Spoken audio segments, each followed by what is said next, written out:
States, one nation, under God, indivisible, with liberty and justice for all. Okay. Is this for you or me? That's for you.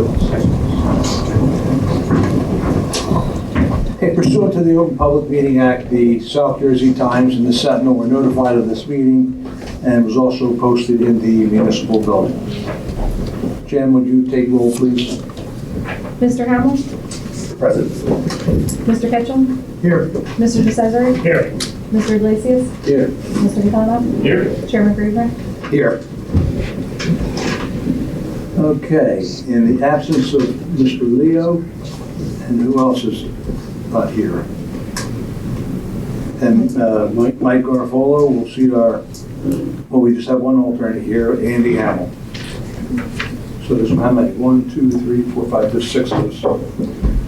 Okay, the minutes of the previous meeting. Make a motion approving. Motion to approve. Motion by Rich Iglesias, seconded by Dana DeCesare. All in favor? Aye. Opposed? Abstentions? Approved. Okay, first on our agenda tonight is Charlotte Investments, LLC. Mike, everything in order, all papers, all the notices? Yes, notice is sufficient. The applicant, please come forward. We have to wait for paperwork. We gotta wait for our attorney. You don't wait. Hello, Mr. Chairman. I'm just jumping in here. I'm the planner and engineer for the applicant. The attorney actually isn't present at the moment. We're expecting him here any second, so I would ask that if we could just wait a few minutes.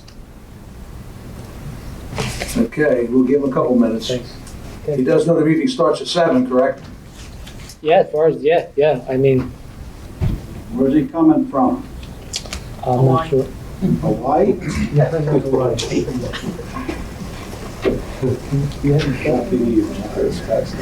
We can see what your prejudice is. Want to do the resolutions?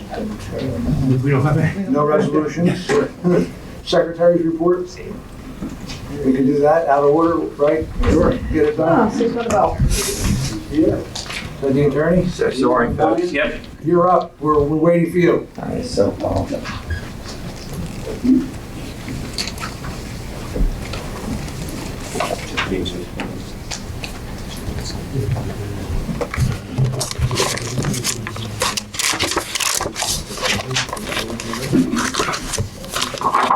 Mike, I have your, I got everything here, brother. Receipts, notices, the whole 9 yards.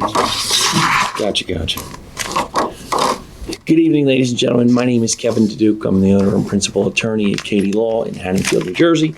It is my privilege this evening to present to you on behalf of my client, Charlotte Investments, an application for variance approval this evening. We have been in communication with the township and its professionals, as well as the zoning enforcement officer, with respect to this evening's application.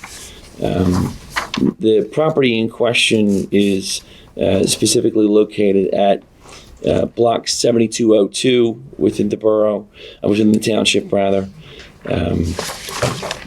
We have with us Mr. Casaboon, who is prepared from CME Associates to present testimony this evening with respect to the application and its appropriateness. I would ask that Mr. Casaboon present himself and be sworn in as an expert with respect to his qualifications in civil engineering. Raise your right hand, please. Do you swear to tell the truth about testimony you're going to get?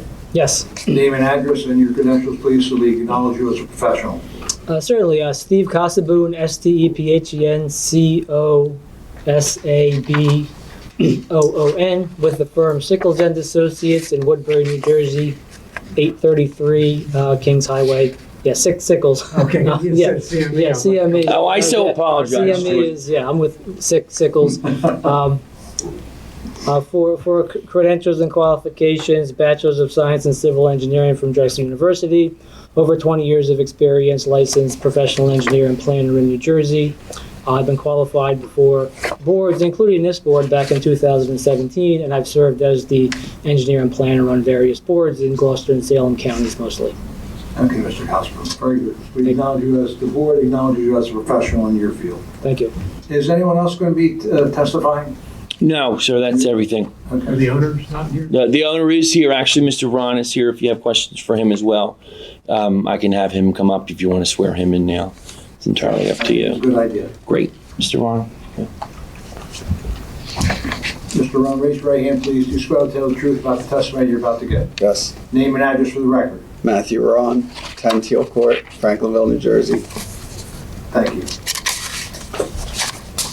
Okay, Mr. Sukum. Okay. So the purpose of the application tonight is to present for a D1 variance. Specifically, we are seeking approval from the existing code to use the property in question as a contractor's yard.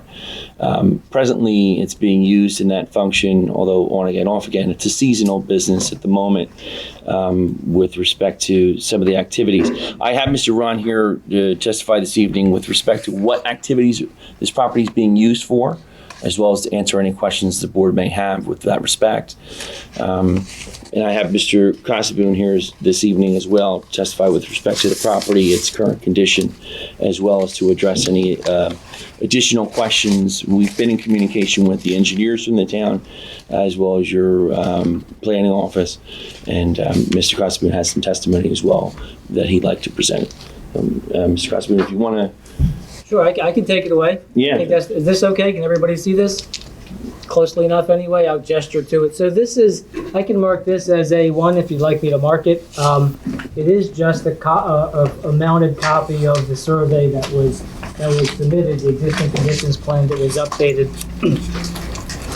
I figured two things. I'll just give you the quick lay of the land, and then I'll go over the testimony for the D1 use variance, and also a bulk variance for a buffer, which was in the planning letter. North is sort of up. This is Harding Highway here. The property is outlined, if you can see it in the darker line. Downwards on the plan would be like Vineland and Buna. And then we'd be up this way where our location right now at the township offices. The property is really very deep, almost 2,000 feet deep. I'll just motion with my finger here to exhibit A1. The upland area that's lawn is sort of right around here near the front.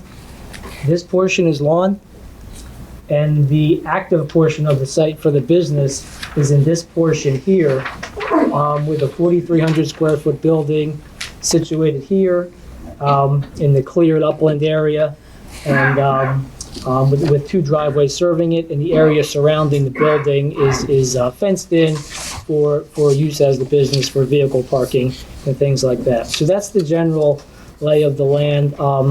For the record, I guess I should have mentioned, block 7202, lots 22 and 23. The property itself, the two combined properties, 29.65 acres. In round numbers, I'll just call it 30 acres to round up. Most of the back is wetlands. So how many acres would you say is usable? So this project, like I said, there's wetlands in the back. So out of those 30 acres, about 6 of it is upland area, and then about an acre of that is wetlands transition area. So I would say in total, you're looking at about 5 usable acres of upland area that's outside of DEP regulated areas. And then of that 5 acres, this portion here, I'll circle it again, that's about 3. So you've got about 3 acres of the 30-acre site with something on it. You've got about 2 acres, which is a lawn, and that's the 5 acres, and you've got 25 that are approximately that are wetland or wetland buffer areas.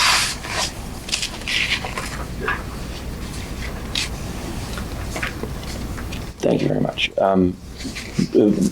With respect to the manner in which the property is being currently used, I would ask that Mr. Ron step forward. He has been sworn in to provide the board with some information in terms of the scope of the current use of the property. So, Mr. Ron, I would just ask if you step up to the microphone. I appreciate that, sir. Mr. Ron, for the board's edification, if you could just describe to them the nature of your business, what it is that you do, and how you do it. So we have a landscape company, and we do excavation work as well. So we just have trucks and equipment that we store there in the existing building and the existing fenced-in lot. It was a contractor's yard when I bought it from Crown Pipe, and they had all their trucks and equipment there, so I haven't really done anything different than what they were doing when I bought it. And when did you buy the property, you recall? It's been about 3 or 4 years. There was a different zoning officer here then, and when I bought it, I came here and we told her what we were going to do, and she gave us a piece of paper and told us we were good, and we were there for about 1.5 years till all this came up all of a sudden. I understand. So for the board's edification, the business that you have there, it's a contracting office now, correct? We just store trucks and equipment there. Our office is in Williamstown on Piney Hollow Road. Okay. On-site, is there on-site parking for folks that need to gain access to the property? Yes. Okay. How many spaces do you have available? Well, there is a outside the fence area that has probably 10 parking spots, and then there's whatever the parking stalls are inside the fence, probably about 20. Okay. Is the yard itself open to the public in any way, shape, or form? No. And is it fenced off? Yes, it's fenced and gated. Fenced and gated? Yes. For the board's edification, you just articulate how it is gated. Is it a secured gate? Is it monitored? Is it... Yeah, it's a lock gates on both sides. It's like 6-foot chain link fence, and we have security system there, video cameras. Security system as well. Mm-hmm. Are there any on-site personnel that are on staff and present at the location on a regular basis? I mean, they're in and out, I guess, throughout the day when they're working. In and out throughout the day. Okay. And you've been using this same way from the time that you purchased the property until the present day? Until now, yes. Okay. Approximately how... Did the previous owner have approvals to operate a contracting business on that site? I think they had approvals for what they were doing, yeah, and they had, I guess, approvals to expand and build an office building there that expired because they never followed through with the building of it. That's correct. There was, So our files do not show that. Our files show that it was a single-family dwelling, that they demolished a porch and put an addition onto it. That was the remaining files that are in the construction department.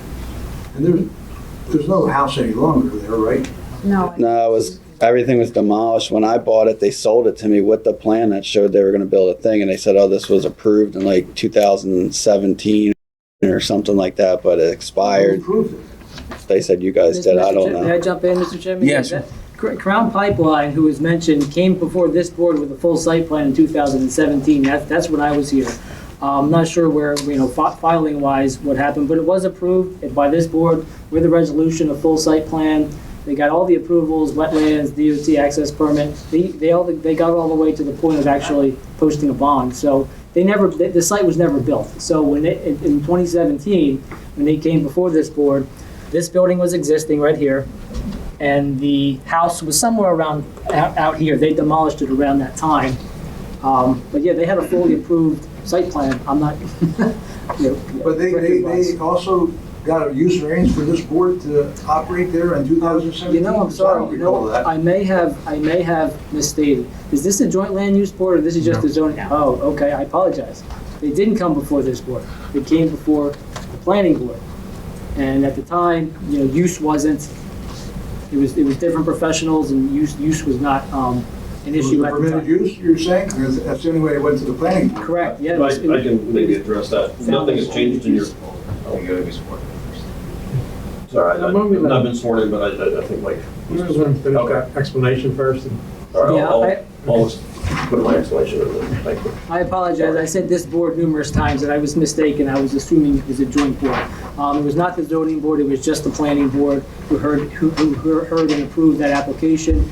It was a contractor's use.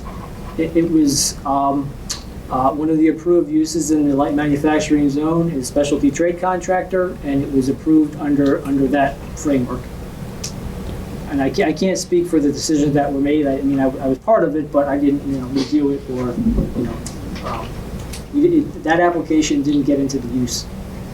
And we have no documentation of that? There is no permits speaking to any of that, so I can't speak to that, of whether the approval was perfected. I would think if somebody went to the point of posting a bond, that we would have some type of approval on You this. have a copy, I no? don't see it. They did not actually put, they got just to the point, the bond amount was assessed, but it was never actually posted. That's when the applicant didn't proceed with the approved application. But there's a resolution. I don't know that matters at this point. I mean, we're now with a new proposal, and that was never carried out, so I think we're sort of starting from scratch anyway. I agree. The representation that this was heard before is right. It was presented to this, not this board, but to the township. But this wasn't presented, something else. This was not, Okay. a different application on the same property back in 2017. And with respect to the current use of the property, Mr. Ron, do you recall who it was that spoke to you originally about using it in the way that you're using it today? The old zoning officer, which was Lynn. Yeah, okay. All right. And I would actually switch gears to Mr. Cosboom. Mr. Cosboom is, in addition to being an engineer, he's also a professional planner. Is that correct? That's correct, in the state of New Jersey. In the state of New Jersey. So just for the record, it would be clear that Mr. Cosboom is being sworn in as both those capacities, both an engineer and a planner as well. I would ask Mr. Cosboom to answer a series of questions with respect to the existing zoning, how the property is being used, and provide some testimony this evening with respect to the use and the inconsistent with the current use, but also the impact that it would have with respect to the master plan. So, Mr. Cosboom, if you have...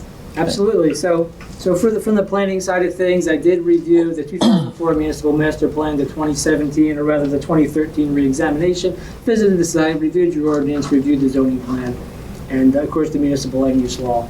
So in terms of the use variance, we have to prove several things, special reasons, as well as the positive and negative criteria. I'm sure you've heard that many times. So for the special reasons, in looking at this site and the surrounding areas, I would submit to this board that this site conforms to special reasons C and G of the municipal land use law. C is preserving light, air, and open space.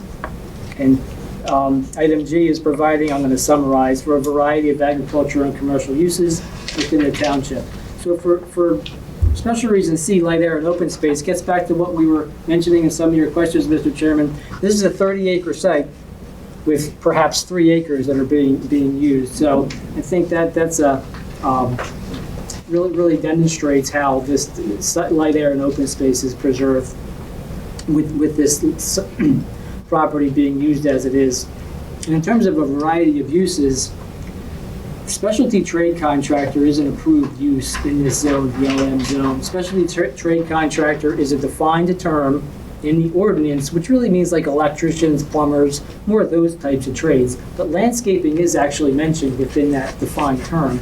So the use out here is not a very far departure from what's in your ordinance. It's really in the family of landscaping contractor, which is listed. It's just that this use, the business is expanded a little bit beyond landscaping into site work, excavation, and things like that. So it's really complementary of what is the actual business really dovetails from an approved use that is in your ordinance. In terms of the impact on the public, can this use variance be approved? I would submit that this property has been used in this context in the past. It is the property, the building, and let me just point it out, the fence that we were talking about is really right around here. There's a berm out here and some landscaping, and if you'll just permit me a second to look at my notes on how far set back that is. The building is 572 feet back from the front property line. So in terms of not impacting the public, 572 feet back. There is some screening. There's a berm out here and some trees. And this is a building that's been here for quite some time. So the community's been coexisting with this building for a substantial period of time. And then for the last part of the criteria, can this use variance be granted without impacting the purpose and intent of the zone plan? Absolutely it can. And one of the reasons it can is because the site is so big. There's still enough room, if someone wished, to pursue a site plan and a subdivision to put a fully approved LM use over a fully approved use within the LM district in the remaining area. So I think that this board could certainly grant this variance without affecting the purpose and intent of the zone plan, because it could be granted and still have room to do exactly what's in your ordinance. So in summary, laid out an open space because of the size of the property. Contractor use, not a far departure from the approved uses. Detriment, not a detriment to the public good due to the setback and some historical uses on the property. And this can be granted without impairing the purpose and intent of the zone plan because there's still room for an approved use. That would really conclude my use variance testimony. While I'm on this vein, there is in the planner's letter a mention of the buffer. And the way the buffer ordinance is written, there's a 50-foot buffer required for any residential use or zone. So there is a house over here, and it's still in the LM zone, but it's a residential use.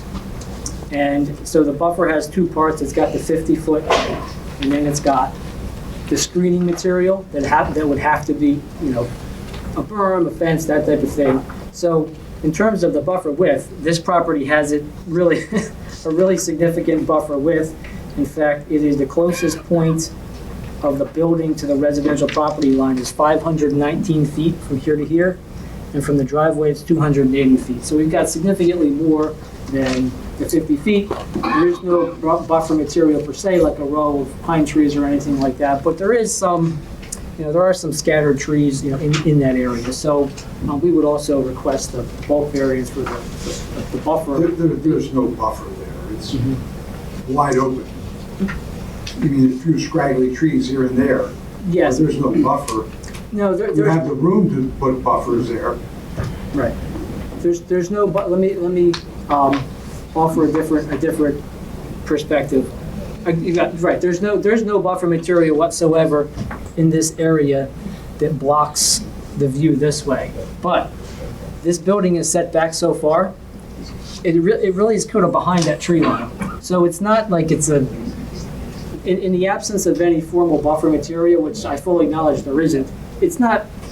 This building is not right, in direct view of. I guess it's not in direct view of that. That house is in like a hole there too. So it's like a natural buffer because of the grade. It's about 6 feet in a hole. That house, like the roof of the house is almost level with the field. I think the point the chairman's making is you have a ton of room and you're in the excavating and landscaping business.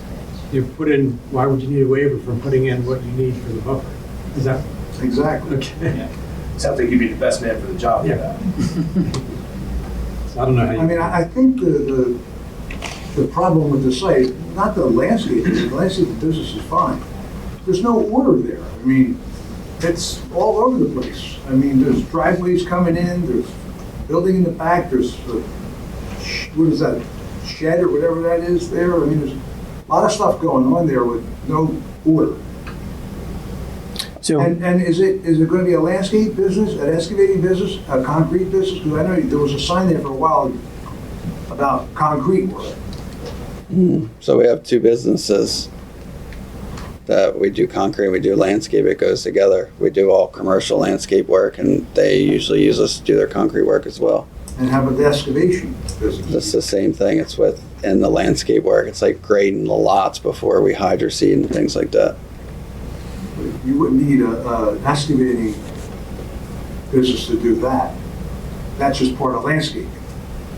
That's I mean, what we excavating have. business, I'm thinking excavators, trucks, and big trucks, and with the chairman, rollers, and things of that. Mr. Chairman, you're suggesting that the businesses should be more separate and identifiable? I mean, there's a lot of different businesses you're asking for that. Well, Mr. Vaughn has a few businesses It's really one business. already, It's all under one business. but primarily the function of the site is to serve one of those businesses, which would be the contracting aspect of it.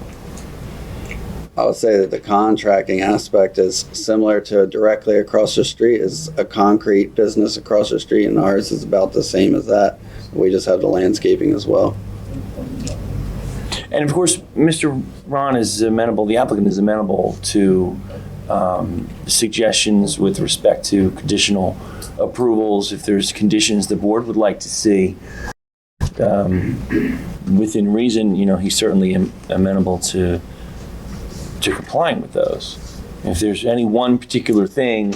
What's the light manufacturing that you mentioned in your application? There's no light manufacturing done on site. None. It says on the application, although light manufacturing occurs on the subject location, applicant is requesting a variance to allow. So I don't know what it says that there's light manufacturing taking place. Yeah. It's hard to understand it, but it says that you're indicating you're some kind of light manufacturer. Yeah, I mean, I can, Mr. Ron can testify again this evening that there's no light manufacturing done on the site, and certainly as a condition of approval, there can be a restriction on any sort of light manufacturing done. There's nothing to truly manufacture with the business because it's a contracting yard, so he's storing a lot of his supplies, his vehicles there. Other than that, there's no making widgets here. One other question is regarding the application says the used as the headquarters for their contracting and landscaping company. You indicated that your business is elsewhere. This says it's going to be the headquarters. So If you look up our New Jersey business registration, it's all to our office in Williamstown. That's where our office is. So when you use the word headquarters in here, that's what I'm trying to understand. We're still not understanding. I think they just- Day to day at your site. It's just where we store our trucks and equipment, basically. The headquarters in the sense that it's a hub for most of the supplies and the materials that are used for the business, not necessarily where you would go to make a payment or meet with Mr. Ron to set up a service. So there's no formal office setting, that's at a different location. Headquarters, again, in the sense that it's there for the defined purpose of the business, not to make business. That make sense? What will you be stockpiling there? We don't really stockpile too much there. I mean, in the spring, we might have a pile of mulch there or whatever that we work out of each day as we go through, but we don't necessarily stockpile materials there like that. We mainly keep tools inside the building. We park trucks and trailers, inside the fence there at night. That's pretty much it. And the building is secure, correct? Yeah, the building's locked. And any materials that are held on site or stored on site, they are not within a 50 to even 100 foot radius of the perimeter of the property. It's all mostly centralized. Yeah, it's all centralized around the building and the fenced-in area. Is this your only site that you keep your equipment at Yes, presently? yes, So Williamstown is strictly office, basically, correct, and Franklin Township is the equipment. correct. The goal was to eventually try and get the plan that they had done before Crown Pipe to have an office there and look at pursuing that, but we haven't been able to come up with, I got to get all the money together to go through that process, and we haven't been able to do that. So right now we have an office in Williamstown and we have that there. I would like to have everything in one spot eventually and get to that point, and I would like everything in Franklinville because that's where I live and this is where I've grown up, but Why don't you Thank you. go through your I'm going to swear them in, because I swore them in at the beginning of last year, but not this year, so. Oh, okay. Okay. Or you can swear them in, I'm sorry, you do this Swear for him me. in for what, this meeting? The testimony, yeah, for testimony. Okay, raise your right hand, please. Swear to tell the truth about the testimony you're about to give. Yes. Name, address, and credentials, please. For people first.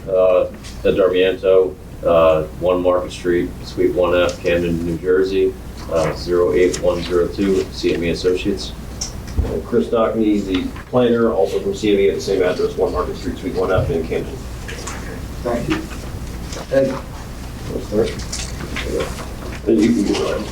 All right, so we've heard some testimony tonight, and I just want to get some clarification, at least on my engineering comments. I think it's going to be between the applicant and your professional. My first comment is in regards to the square footage of the building and what the actual use is, and as it related to parking, whether or not it satisfies the requirements. Based off of what I've heard tonight, there's really no use that's identified within the parking requirements within the ordinance. You're saying you have, between 30 spots approximately. It doesn't sound like any of them are defined. First, what is the square footage of the building? Is that, I guess, my first question. I don't know. 4,300 square. So in relation to that, what would you be identifying your use as in terms of whether or not, your off-street parking space is required? Is it listed within the ordinance, or is it something you're going to pull from ITE? It's not listed within the ordinance. When looking at the parking ordinance, what I looked at was what it would be for like a light manufacturing, which we know we don't have that use, but I just was looking at it as a benchmark, and your standard in the ordinance is one space per 800 square feet, if I recall. So that equates to only about six parking spaces if it was that type of business. I couldn't find a good parking standard because it's the use of the business is vehicle storage, as we heard. So there's ample room for the vehicles because that's what Mr. Ron is using it for. So it's hard to relate the required parking to the actual square footage, which is how it's typically done and how it's done in the storage. But I don't have hit the nail on the head. But I think we heard about 30 spaces, even though they aren't defined. But that's about how much is out there. That's going to be a separate question I have, but in terms of what you just mentioned, that this is a vehicle storage location, is the use the main location for the workers of the landscaping, concrete, whatever the ultimate business is? Is that what this site is being utilized for? Is it essentially a material storage area related to your commercial use? A material store, well, yeah, we store our trucks and we store our tools and equipment there. Well, Yeah, okay.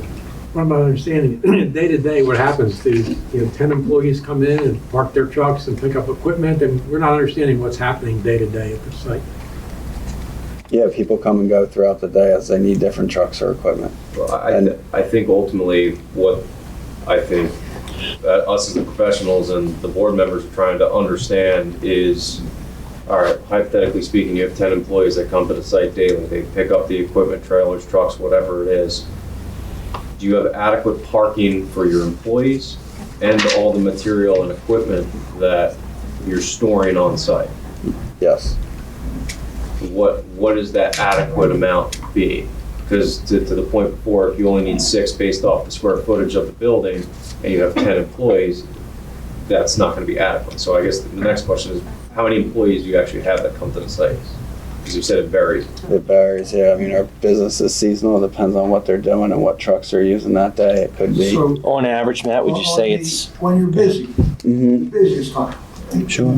Our busiest time in the summer, we're probably running 8 to 10 crews, so I'd say probably 8 to 10 people. The crew leaders come there, basically take the trucks. Most of the guys meet them at the job site, so it depends on what guys are going on which crews and what trucks are going out to who goes there, I guess, each day and picks up trucks or equipment. Or some of the guys bring equipment to jobs, come back, get other equipment, go to another job, so they might be in or out 2 or 3 times a day. Would these things be worked out when they would come back for a site plan, if it got approved tonight? So I'll touch upon the recommendation within our letter in regards to completeness. So our recommendation, let me actually find the beginning. A lot of those things are site plan issues.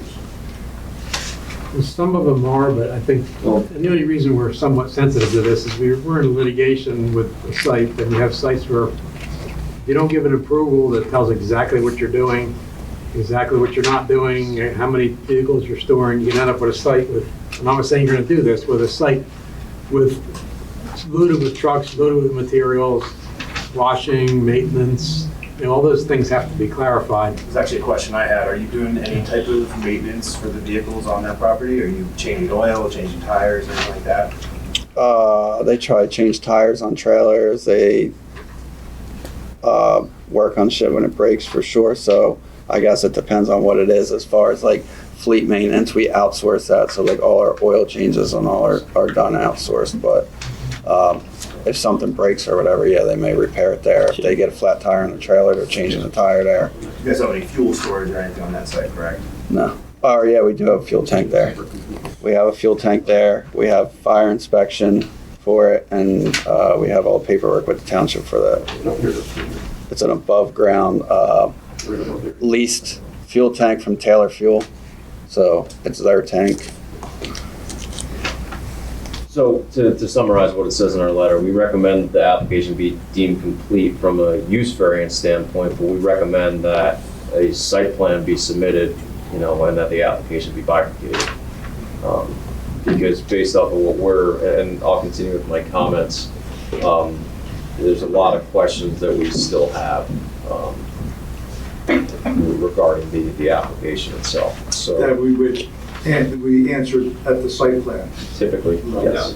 I think, I don't recall if they stated it expressly, but I believe they were requesting a waiver of site plan, and we would not recommend that at this point, because it seems, the use variance is one issue, but then a lot of these issues we're talking about right now, it's a matter of, it seems like they have plenty of room on site to accommodate everything they need to accommodate. It's a matter of demonstrating that they can do it and how it can be done. There's a lot of stuff out there right now that we think everything needs to be cleaned up. And you're asking for a waiver of a site plan tonight? That's part of the application? I didn't. No, it's not. No. Okay. No, That it was was some of those previous conversations then. I think that was our understanding based off when we submitted our review letter back in November. And that was also the correspondence that we had with their professional. So. You had that correspondence not with my office, but Mr. That was Costa. me, yeah. Okay. I talked about the potential of requesting a site plan waiver tonight. Understood. That was, I think, previously when we had gone to the zoning the first time, and then we said that we were trying to keep the existing use of what Crown Pipe did. So why would we need a site plan when we're using it the same existing way? So that's where that was before, but that was prior to this. Yeah.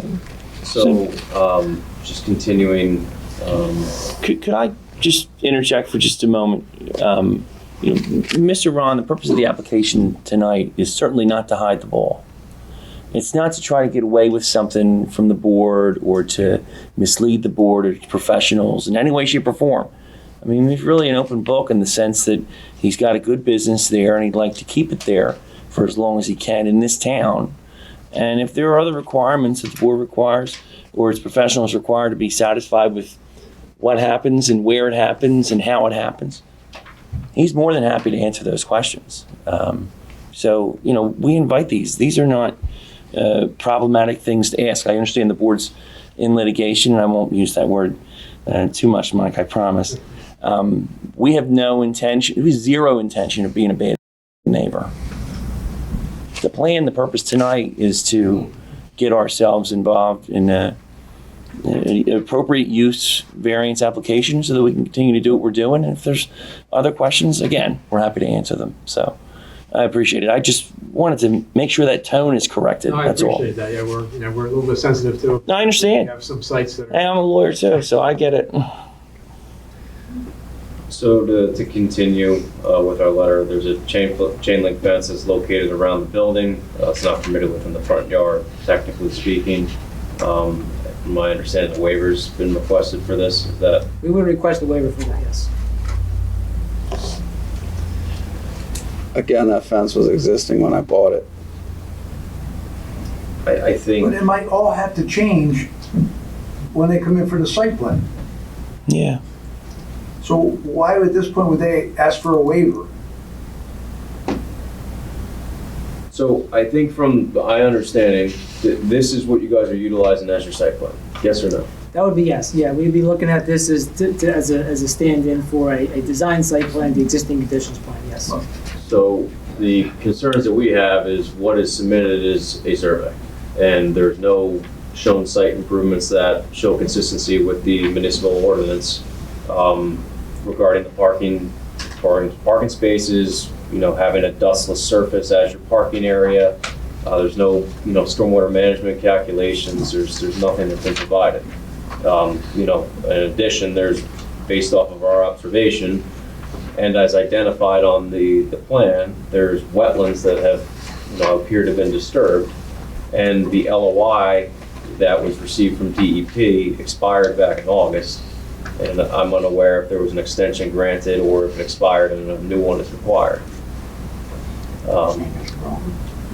So, There was a lot there. I can yeah, I mean, I can answer some of it, I can answer all of it, or maybe. We'll go step by step first. The Okay. first thing is with the fact that if you're trying to utilize this as your site plan, there's no parking area identified, and the proposed, use of what, material you're gonna use is identified either. And It's a stone parking area right there. yeah, but the parking area within the township, you need to have a dustless surface, which typically speaking is asphalt. Right, so what we would have proposed is to use this site to provide justifications for the 4 different waivers, for the 4 different standards that aren't met. We would request waivers and provide justifications based on what's currently happening out there. That would have been our intent. I think you're here tonight for the use variance. That is certainly not anything close to being a site plan.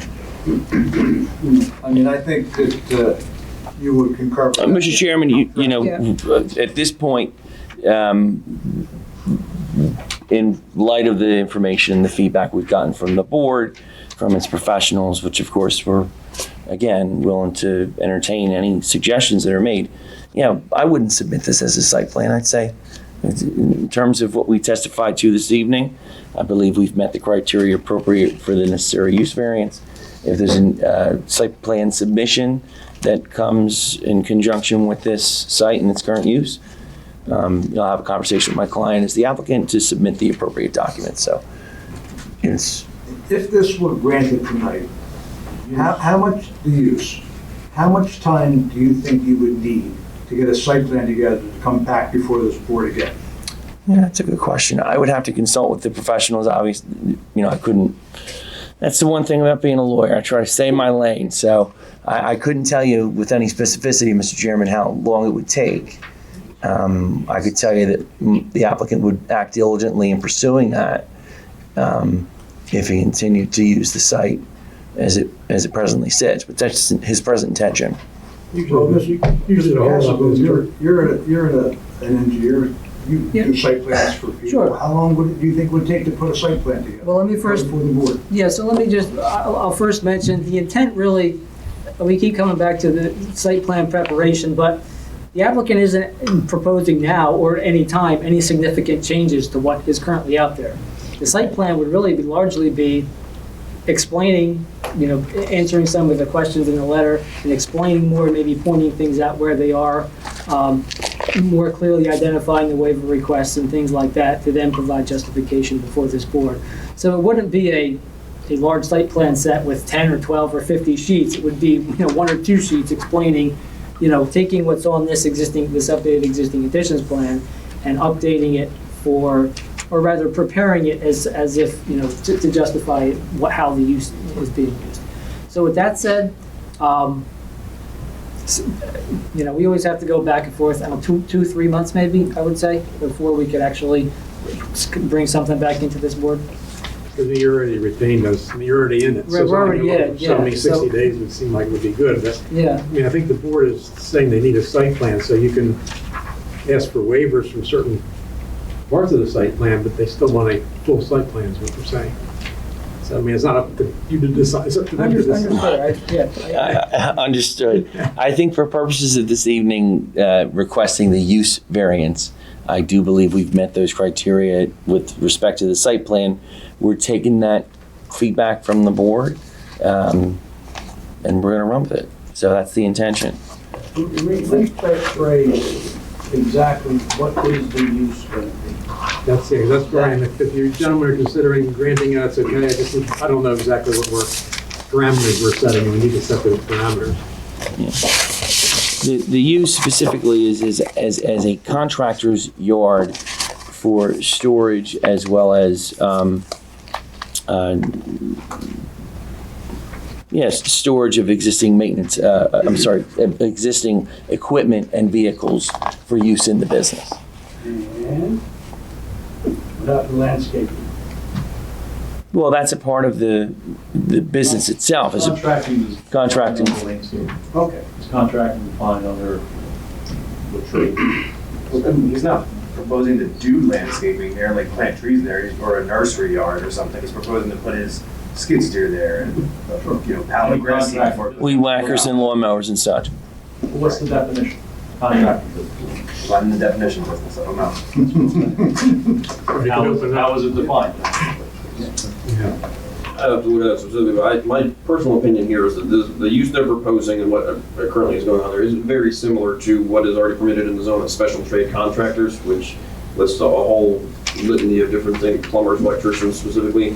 I do also want to point out in terms of the permitted uses in the zone, your ordinance also specifically states that outdoor storage of automobiles and other machinery is prohibited. So I think the intent of the zone here, getting into that second prong of the negative criteria of not doing any harm to the zoning ordinances, contractors and industrial use, manufacturing, light manufacturing is permitted here. So this is an area of town that is set aside to be sort of the messier stuff, the industrial businesses. But in a sense that they want things set back and they want things kind of hidden and preferably in buildings if possible and or behind fences with landscape screening is what the intent is here. And screening, everything would be shown on the site plan. Yes, and that's what essentially what it seems like what they are asking for is they want to use the site as is to whatever degree the existing conditions were formally approved at some point in the past. I'm not entirely sure. I'll take their word for it that there was a site plan approval by the planning board for the previous business, but that was never actually constructed, so I don't know to what degree those existing conditions were approved. And kind of what we're saying, what we're recommending is that I'm not sure those existing conditions are satisfactory in terms of a site plan review. That if this was a completely flat site and they're proposing to build it that way, we would recommend approval of that. We have a lot of recommendations of improvements, and we would like to see some of those along with if a use variance is granted. That we feel would be conditioned on an updated site plan. For one thing, additional landscape screening to the residents as well as some additional screening in the front. There is a fence, and there's quite a few things in front of the fence. When I've driven by there a few times, and I know you can see it just from Google Earth photos, there's a lot of cars and other vehicles parked well in front of the building, and to the extent you can get everything behind the building and behind a fence and behind a landscape screen, I think would be to your benefit and go much further towards meeting the intent of the zoning ordinance here. Certainly. And getting back to Rich and Anthony, to be able to define this as what contractor's yard or a landscaping business, because contractor's yard is, I think, awfully broad. Is what you're saying. Certainly. So it's for a landscaping business. For a landscaping business, that's correct. And then, Well, it's good to be specific because I believe they also said that it's landscaping and excavation and concrete business. I would assume the intent here is that you're looking for an approval for all your businesses now, and that the zoning officers are going to go out 6 months from now if you get approved for a landscaping business and say, hey, you're only approved for landscaping, no concrete here, and you got to come back before this board. That's right. so Yeah, it's all, I mean, it's really all the same. I guess it's a matter of what activity, which guy's doing, but it's all the same, trucks, trailers, I know we're whatever. trying to be really specific here, but if you have a Ford F-250 that has concrete tools on it, the next day you can put a rake and a shovel on it. He's not gonna have a concrete manufacturing facility, right, with, Fazio style. No. Right. Again, there's no manufacturing on site. Trail concrete. Correct.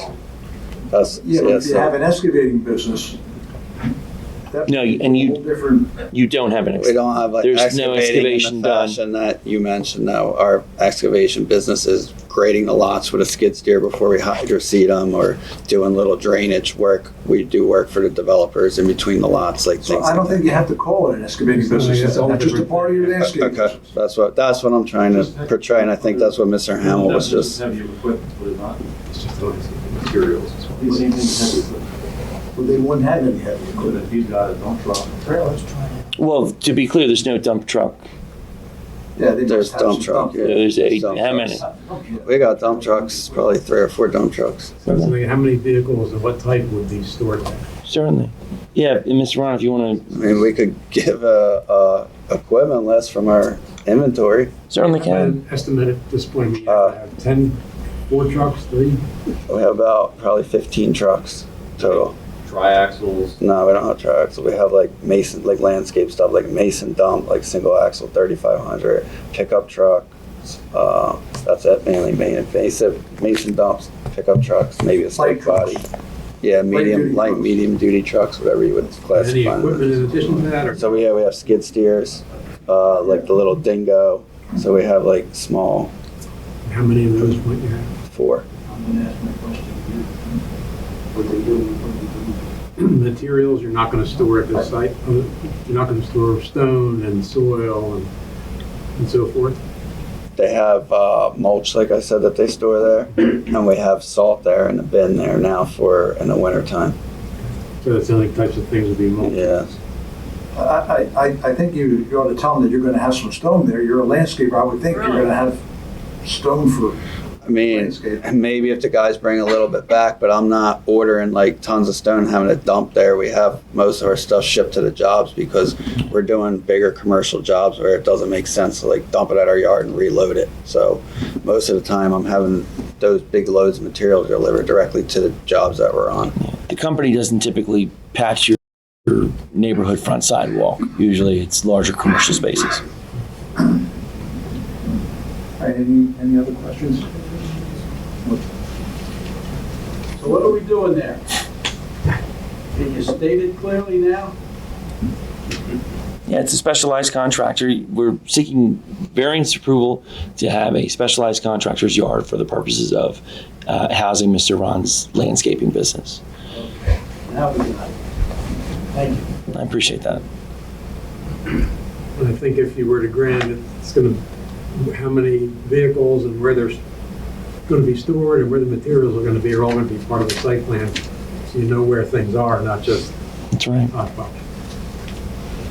Yep, I agree. So let's, I mean, currently I have my own parking map that I use for my employees, and we have like numbered spots where each truck gets parked every night. I'm happy to share that with you for right now too, if that helps. but Mr. Ron, that's only Yeah, going to be that's- temporary. until Well, you I have a site understand. plan. I'm just saying Right, for yeah. right now because they're worried about understanding where things are. I guess what Mr. Ron is saying is there's a plan in place, and we'll, when the time is right, we'll articulate that. But for now, we're just going for the use variance. So, Motion to open up to the public. I make a motion to open to the public. Motion by Dana, second by Anthony Gaetano. All in favor? Aye. Opposed? Anybody from the public like to be heard regarding this matter? Good evening. Jason Brandt, 688 Rosemont Avenue, Newfield. Okay, Mr. Brandt. Sure, I'll tell the truth about the testimony you're about to give. I do. I just want to clarify something because I'm a little bit confused. I understand now that the applicants bifurcated the application. However, what's occurring on the site now is in violation of our zoning ordinance. It's going to continue to be a violation of our zoning ordinance until he comes back for a site plan. Is that if the board entertains the granting of the variance, will that be conditioned on the site plan being submitted within a timely manner? That's the point I was trying to get to, Mr. Brandt. Right.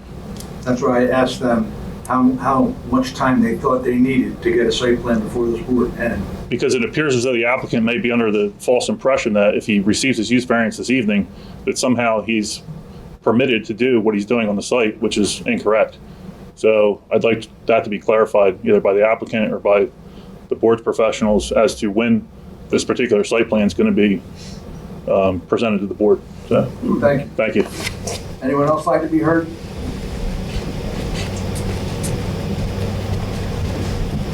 Raise your right hand, Ralph. You swear to tell the truth about the testimony you're about to give? I do. Ralph Traveloni, 802 Marshall Mill Road.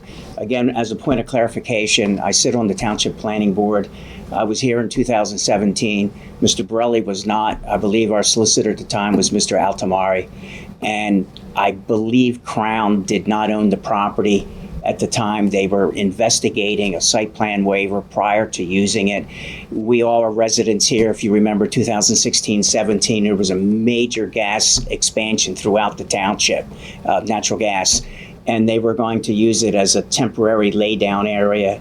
And for whatever reason, someone made them come in and get a site plan waiver. I believe a site plan waiver was indeed granted by the board.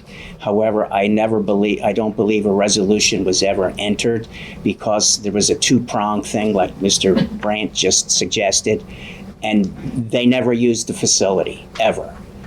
They moved on. They finished all the work here in the township. Prior to that, it was a horse barn. I don't know if anybody... Well, it was most of the time. Yes and no. Going back to like 1930, it was a produce auction, believe it or That not. was during your time. Yes. That's why I don't remember. And I also believe, I think the Franklin Township owns the property next door, the Quinn property. and that didn't come out at all during testimony this evening. Thank you, Mr. Chairman and the board. Thanks, Ralph. Anyone else like to be heard? I make a motion to close the public portion. Motion by Dana, Cesare. Second. Who was that? Second by Anthony Gaetano. All in favor? Aye. Opposed? Any abstentions? All right, any other comments from the board? Mike, anything? I think what Mr. Brandt said is what I think we were thinking at. You know, we have a situation where he's really not, he's operating without approval. So it shouldn't be operating at all. So we don't want a situation where he takes this approval and never really comes in for the site plan, just keeps operating.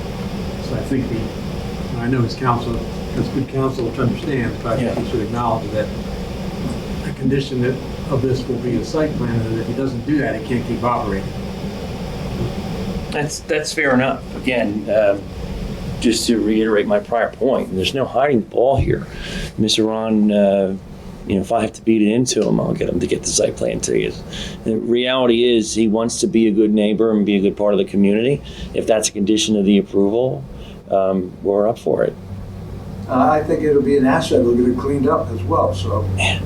So actually not that in bad shape now, but understand what you're saying.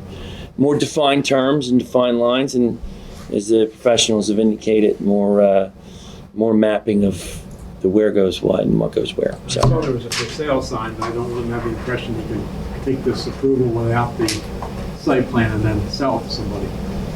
Which is sort of what he's thinking happened to him. He can't. So you're saying like the old bait and switch, right? He can't sell. Where he gets the use variance here, sells it to somebody else, and then they go and operate under the use without getting the site plan Right, submitted. he can't pass it along. Right? Yeah, so I can tell you, Mr. Burley, I do quite extensive litigation. I have about 4 cases like that, and they don't end well. My kids want to go to college, and they're going to go there. So how do we prevent that? How do we prevent that? By doing exactly what we're doing now. We're having an open conversation and a dialogue where we understand that as a condition of the approval, if Mr. Ron is expected or going to be permitted to utilize the property for the specific conditional use that we've articulated this evening, thanks to Mr. Iglesias, we are willing to have as a condition of that approval the submission of a site plan application within a reasonable time. Don't want to use the word reasonable time in the specific resolution from the board, of course, but How about 60 days? 60 days would be fair. I would say 90 days in all fairness, He already has Mr. an Brown. engineer, Yeah, I hear you. I understand. he's operating for a while without. I mean, 60 days is going to be tough. 90 days puts us into a very busy landscaping season too, so Mr. Rome would be tied up with a very, very extensive part of his business if probably it's bad to get done soon. I might be tied up. I'm supposed to be in Hawaii in 90 days, so Supposed to go 60. that's a joke. Not that the board put that time on it, but I was just taking into consideration he already has a good engineering firm that has the site. And also, you see some of the objections from our professionals, so they'll work into the second one. You may not agree with some of them, you can ask for a waiver on them, but they're there. Understood.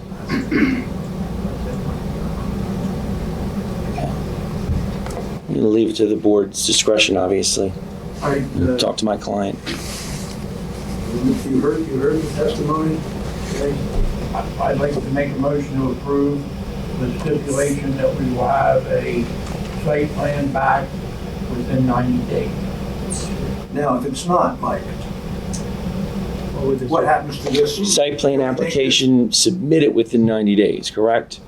A full application, yeah. A full site plan application submitted within 90 days, not heard within 90 days, but submitted. Does your client acknowledge he can't keep operating if he doesn't comply with that condition? Right.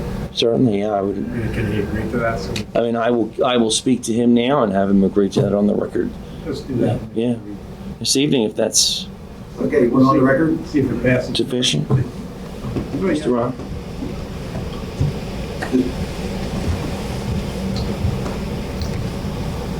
So what we're saying here, you have 90 days to get a site plan into the board.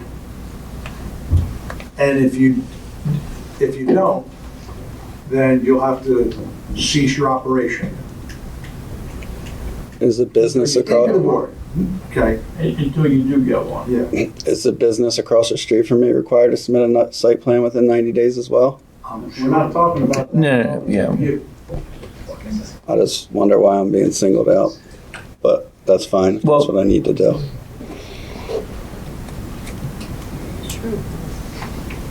All right, well, David, you made a motion, is there a second on that? Wait a minute, do you understand what we were telling you? Yes, He does, and I think the question comes from I guess a neighboring property that owns a similar business. But I truthfully, standing before the board, don't know enough about that. They're not here either. Certainly not.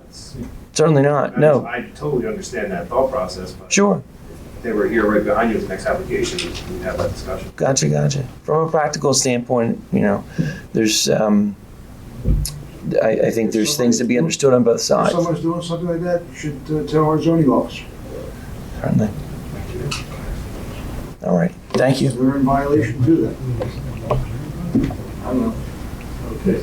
Thank you. Motion by Dana, and to clarify, 90 days to get the site plan before this board. Get the wheels in motion. Certainly, yes, absolutely. That's the plan. So it would be a condition of approval. The clock starts when we receive the resolution. I think it just, and that's, I don't know, I'm sorry, it's my opinion, I think it should start now because we just keep on. Let's get, I would say, just so everybody's clear, let's get the rules of the game laid out That's a now, good point, yes. right? We could do a Cinderella rule, it starts tomorrow. Starts tomorrow. Okay. Clock. 90 calendar days or 90 business days or Days. with the leap year, without. They would say only Christmas. You understand my point, guys? I mean, truthfully, we're trying to be as upfront about this and square as we can, so That's why you're an attorney and we have an attorney right here. It certainly. can be worked out. All right.